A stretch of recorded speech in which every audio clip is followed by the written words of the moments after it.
Hey everybody, welcome back to Horror Trans. My name is Stephanie Bree. I'm a transgender woman. I talk about all things horror. It's that time where I talk about my horror icon. And today I'm just lumping it all together and we're talking about Stranger Things. Now, I'm talking about Stranger Things, the TV series on Netflix.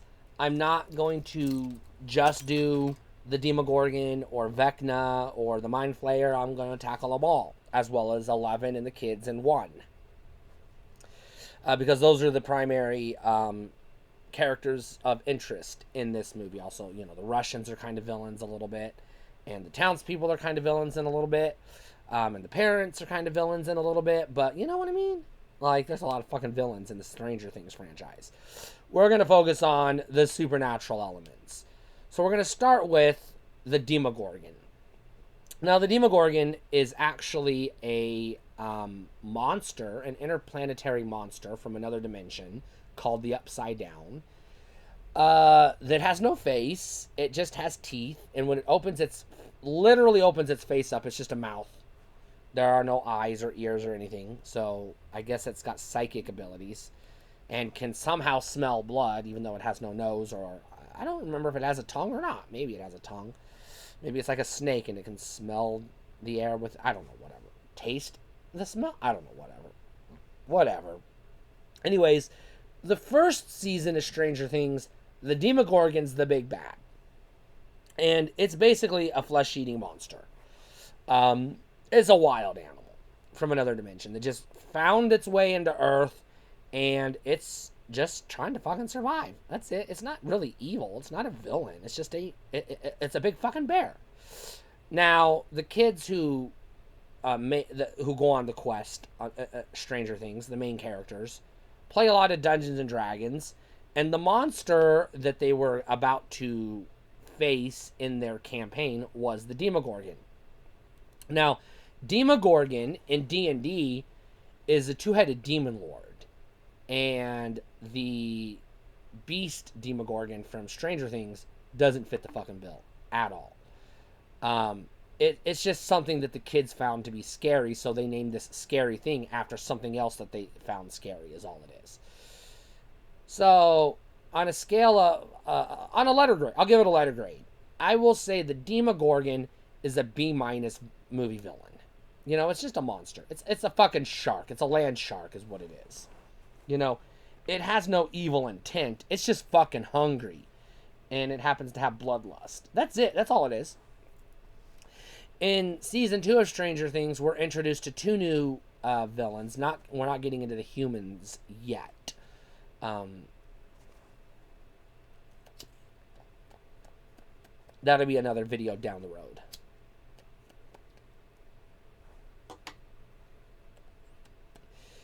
But we're introduced to a monster that is this gigantic entity, this psychic force that lives in the Upside Down, but can also stretch into the real world.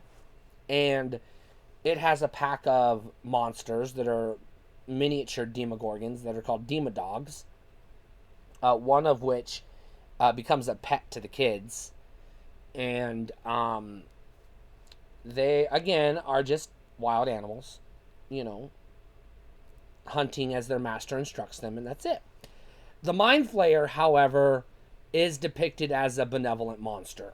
It has evil, or malevolent? I get those words mixed up, I apologize. It has evil intent. It is not just a mindless beast. Again, it's not a true Mind Flayer in the D&D sense. The kids just call it a Mind Flayer because that's how they can understand it, what it does, based on what they've seen it do. Which is, again, it has psychic powers, and it can take over people's minds and control them. And also make them see things that aren't there.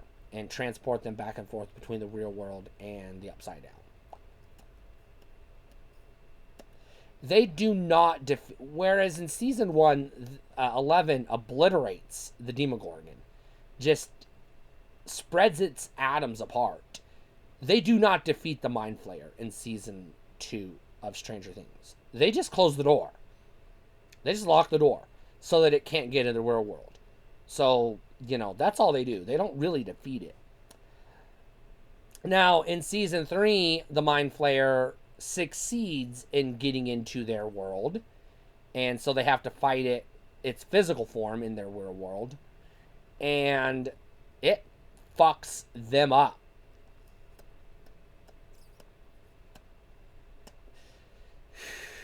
And this is where we see the Russians fucking doing whatever the fuck they're doing with Demogorgons.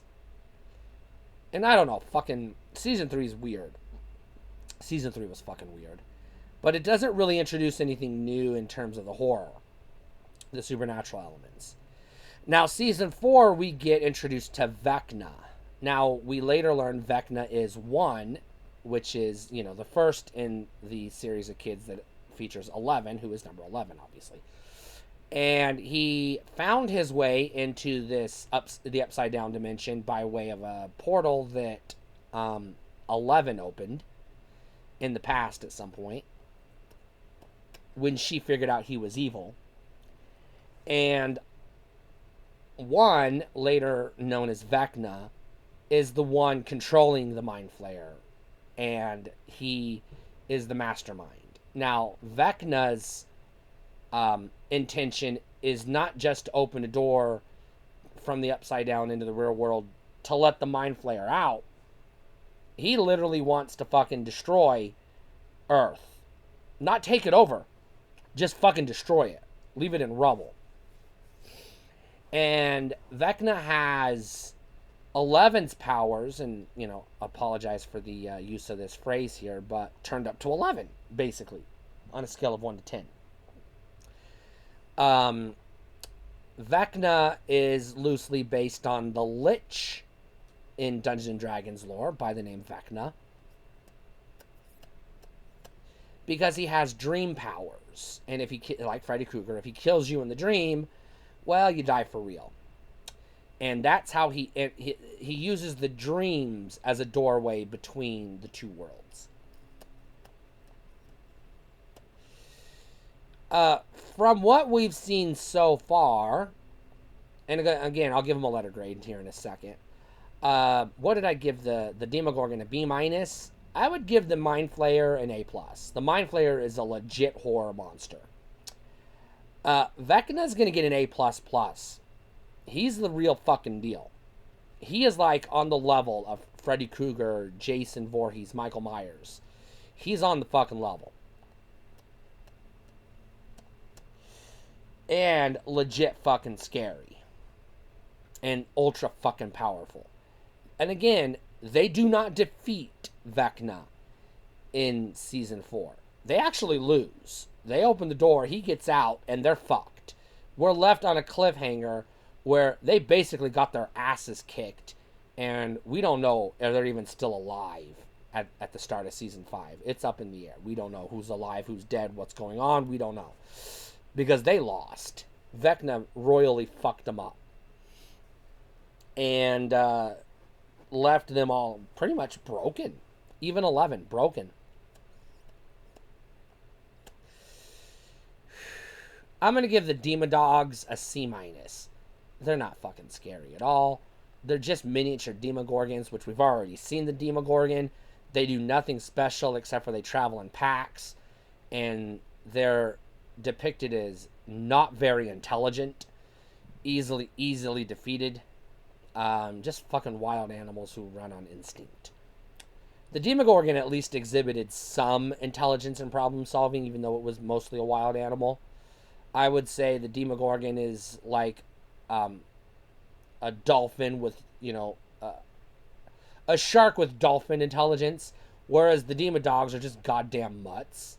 They're like fucking coyotes. They don't have brains at all. They have goo in their head running their hearts and their nervous system, but they're not fucking brains. They have no intelligence. They're just creatures of pure instinct.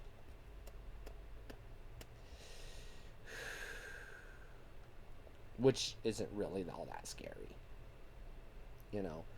This is why we don't have horror movies where someone gets lost in the woods and eaten by a fucking fox. Because it's just not fucking scary. You'd have to be a 5-year-old lost in the woods to be scared of a fucking fox. And that's what the Demodog is. It's a goddamn fox.